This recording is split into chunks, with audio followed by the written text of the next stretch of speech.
Under the ghostly glow of a full moon, Pinecrest Forest transformed into a silvery realm of shifting shadows and muted whispers. Oriole, an elderly barred owl with mottled plumage the color of moon-bleached bark, launched herself from a high oak limb. Her wings unfolded without a sound, each broad feather catching the faint lunar light as she slipped into the night air. Far below, the forest floor lay cloaked in mist, the dark shapes of ferns and fallen logs softened by drifting fog. Oriole's golden eyes, wide and unblinking, scanned the underbrush for her usual companions, the rustling mice, the darting shrews, the soft hum of insects rising in the still air. She had hunted these woods since she was a fledgling, learning every hollow log, every burrowed den, every hidden runway worn into the leaf litter. Tonight, however, something was different. A distant, mechanical whir shattered the nocturnal symphony, and a faint beam of light pierced the gloom like a searching eye. Banking on silent wings, Oriole drifted closer, tucking her talons beneath her as she circled above a stand of hemlocks. Below, two figures crouched by an ancient pine, their lanterns casting long, quivering shadows on the moss-covered roots. They spoke in low, urgent tones, words Oriole recognized too well from years of guarding these glades. Rare feathers, one hissed, worth a fortune. The other laughed cruelly, brandishing a coil of wire snares. A surge of protective resolve pulsed through Oriole's chest. This forest was her charge, home to countless owls, songbirds, and shy mammals who trusted her silent vigil. She would not allow these poachers to steal its magic. With a deliberate flick of her wings, she ascended to a low branch directly overhead. Then, with the precision of a silent storm, she slammed her wingtip into a cluster of dry leaves, sending a sudden shower of rustling debris down onto the men's heads. Startled, the poachers staggered back, their snares tangling in their feet as they cursed into the darkness. Oriole vanished into the canopy moments before they could steady their lanterns, leaving only the echo of their panic and her triumphant hoot rippling through the trees. In the forest's hushed aftermath, every creature paused, sensing that their midnight guardian had once again taken flight to protect the realm of moonlight and mist. A chill wind spiraled through the treetops as Oriole drifted low beneath the moonlit canopy, her silent flight carrying her closer to the source of the disturbance. Beneath a curtain of hanging moss, two figures slipped between ancient trunks, their boots snapping twigs and crushing ferns. Oriole's feathers bristled as she recognized the oily gleam of their flashlights, metal tubes fitted with harsh beams that gouged through the velvet darkness.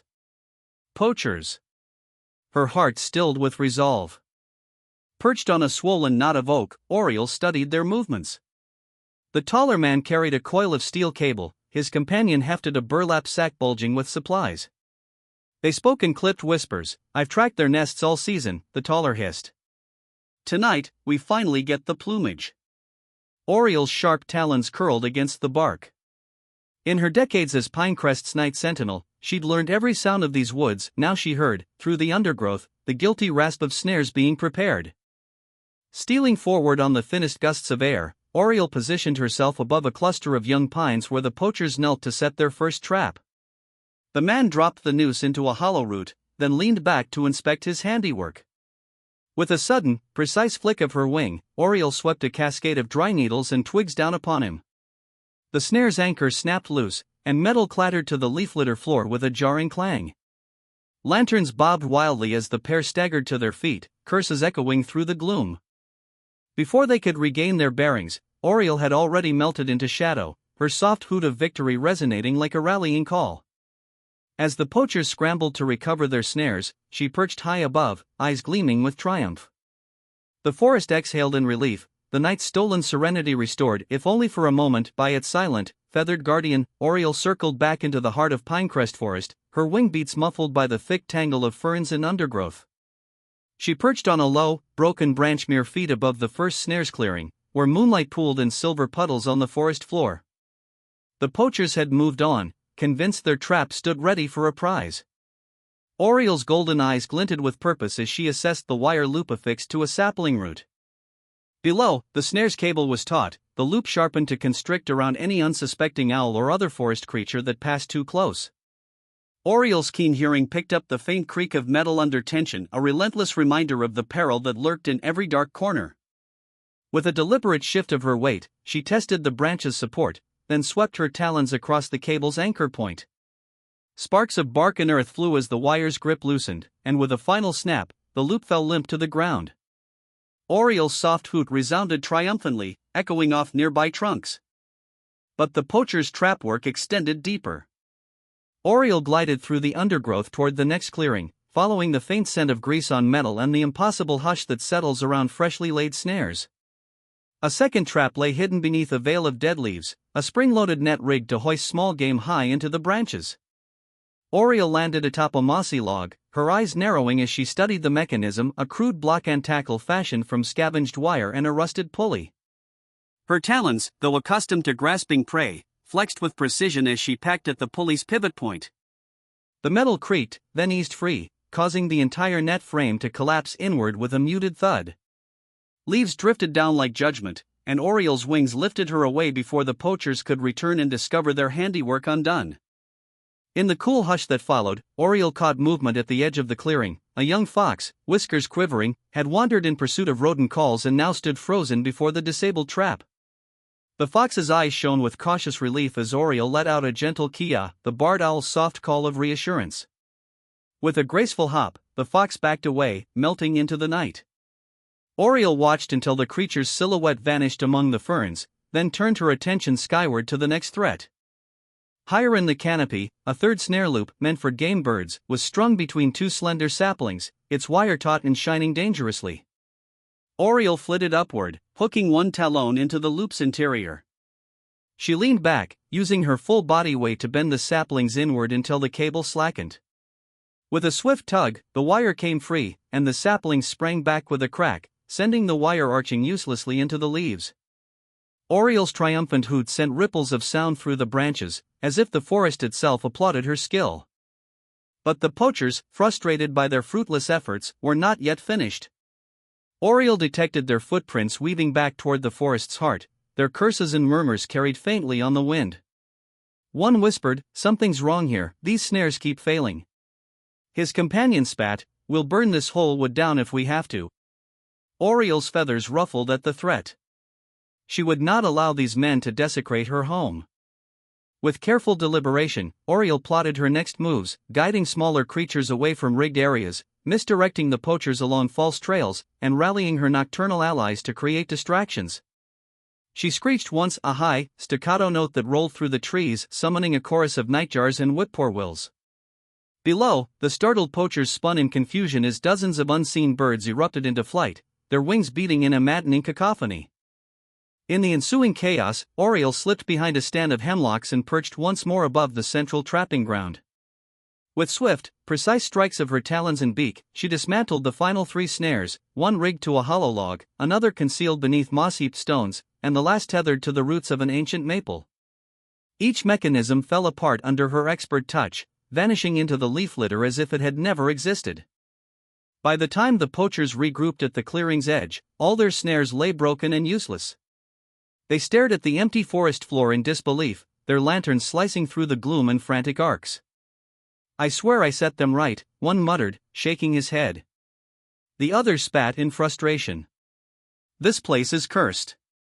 They abandoned their gear and fled, beaten not by bullets or blades, but by the silent, unwavering resolve of the Midnight Guardian. Oriel watched them go, wings folding softly against her sides. Beneath her, the forest floor lay still once more. Tiny mushrooms gleamed among the scattered wire pieces, and faint tracks of rescued creatures marked their passage through safety. Oriel dipped her head in solemn triumph. The traps were gone, the poachers driven out, and Pinecrest Forest remained a sanctuary for all who dwelled in its moonlit depths. In the hush that followed, her soft hoo-hoo echoed like a pledge. As long as she soared above these ancient woods, no threat would go unanswered. Oriel emerged from the dark tangle of hemlocks into the moonlit clearing of Echoing Vale, a natural amphitheater carved eons ago by torrents of glacial runoff. Towering granite boulders ringed the space, their moss-clad faces gleaming silver in the lunar light. The air here carried every sound on 1,000 ghostly loops. A single owl hoot would ricochet off stone, multiplying into a chorus of phantom calls. Oriel alighted on a smooth slab near the vale's center, talons splayed for balance, and fixed her gaze on the 2 poachers who stumbled in moments later, lanterns bobbing like lost fireflies. The men paused at the edge of the circle, lantern beams crisscrossing the boulders, their voices edged with unease. "Did you hear that?" one whispered, his breath misting in the cold air. Oriole let out a single, clear hoo-hoo-hoo, but within half a second it shattered into a dozen overlapping echoes, each pitched slightly higher or lower. The poacher's eyes widened as they spun in confusion, scanning every rock for the hidden source. Their footsteps crunched nervously, producing fresh echoes that mirrored and distorted their frantic rustling, creating the illusion that unseen hunters stalked them from every direction. As the poachers advanced, Oriole flitted to a higher ledge, then gave a soft, trilling ki-ki, mimicking a distressed pheasant's alarm. The sound bounced violently between boulders, and the men froze, faces drained of color. One stumbled backward into a shallow pit, an erosion-worn hollow that Oriole had scouted days before and marked by subtly dislodging a pile of stones. He tumbled with a startled curse, lantern clattering as he hit the bottom. His partner rushed to help him, but in the dim glow he tripped over a second pit, concealed by a thin veil of dry leaves Oriole had strewn earlier. The ground crunched and gave way, sending him sprawling onto his back. From her vantage high above, Oriole watched them scramble to their feet, their voices rising in panicked shouts that echoed maddeningly around the vale. She unleashed a rapid sequence of hooting staccatos, each note imitated and multiplied by the boulders until the men could no longer discern direction or distance. Their lantern light swung wildly, illuminating the moss-draped stones in flickering patches. Every time they tried to call out or move closer to one another, their voices seemed to retreat into shadow, luring them deeper into Oriole's labyrinth of sound. Below, the men abandoned their snares and traps in their desperation to find an exit. Oriole guided their flight with precisely timed hoots, here a low, mournful hoo, there a sharp, incredulous keet, drawing them around the outer rim of the vale in a wide arc. As they rounded the final boulder, Oriole slipped to a ledge overlooking the ancient shepherd's path, watching as the poachers, a tangle of panicked limbs and quivering lanterns, finally broke free of the echoing maze and fled into the tree-lined darkness beyond. When their footsteps faded into the stillness, Oriole descended to the center of echoing vale. The moon had climbed higher, and the boulders stood silent once more, their echoing voices stilled. Oriole preened her feathers, the only witness to the poacher's defeat. Beneath her talons lay the scattered bits of broken snares and discarded wire, proof that no human threat could claim Pinecrest's night while she patrolled its moonlit sentries. As a gentle breeze stirred the moss, Oriole lifted her head and let out a final hoot, a clarion call of victory that rippled once through the vale, then died into sacred silence. As the first pale fingers of dawn brushed the eastern horizon, Pinecrest Forest stirred from its nocturnal hush. Oriole glided from her high oak roost on silent wings, descending into shafts of rosy light that filtered through the mist-lined branches. Below her, the forest floor, once scarred by snares and human footprints, lay fresh and undisturbed. Fallen leaves gleamed with dew, and the moss-clad logs she passed were alive again with slinking salamanders and trembling ferns. The night's tension melted into a chorus of returning songbirds, warblers flitted between trunks, vireos trilled from hidden thickets, and the gentle coo of doves drifted on the morning air. At the forest's edge, Oriole spied the arrival of wildlife rangers by the rising sun. Their lantern beams had been replaced by warm campfires and the low hum of radios calling in reports. Rangers moved carefully through the clearings, uncovering broken cables and bent snares, each one a silent testament to Oriole's midnight interventions. One ranger knelt to dismantle a rusted spring trap, gently freeing a frightened vole that bolted into the undergrowth. Nearby, another set aside a tangled net, freeing a startled fox that paused only to flash a grateful gaze before disappearing beneath the ferns. Oriole watched as the rangers fanned out to restore the forest's balance. They replaced broken saplings, set out water dishes for thirsty creatures, and erected no hunting signs at trailheads. A small team carried rescued barn owls in soft cloth slings, releasing them high into the pines where they circled briefly, talons folded in graceful arcs, before vanishing into the canopy. Oriole's heart swelled at their safe flight. Each rescued bird and freed mammal was a victory not just for the rangers, but for her vigilant guardianship. Rays of sunlight now warmed the glades Oriole patrolled, illuminating every leaf and lichen with renewed brilliance. She preened her feathers against a smooth oak trunk, savoring the gentle warmth and the forest's triumphant songs. Below, deer stepped gingerly through the ferns, and raccoons emerged from hollow stumps, noses twitching as they tasted the fresh morning. Even the bubbling streams seemed more playful, skipping over sunlit stones in celebration. Before the world fully awakened, Oriole lifted her head and let out a clear, resonant hoot, a call that rippled through the treetops like an anthem of renewal. Her voice answered in kind from distant branches, barred owls, screech owls, and the shy tawny calls of her own kin joining in a dawn chorus of unity. Pinecrest Forest had weathered the night's darkest threats, and under Oriel's unwavering watch, it would remain a sanctuary of life and light. And as the golden day unfolded, Oriel soared once more into the brightening sky, the midnight guardian now herald of the new dawn.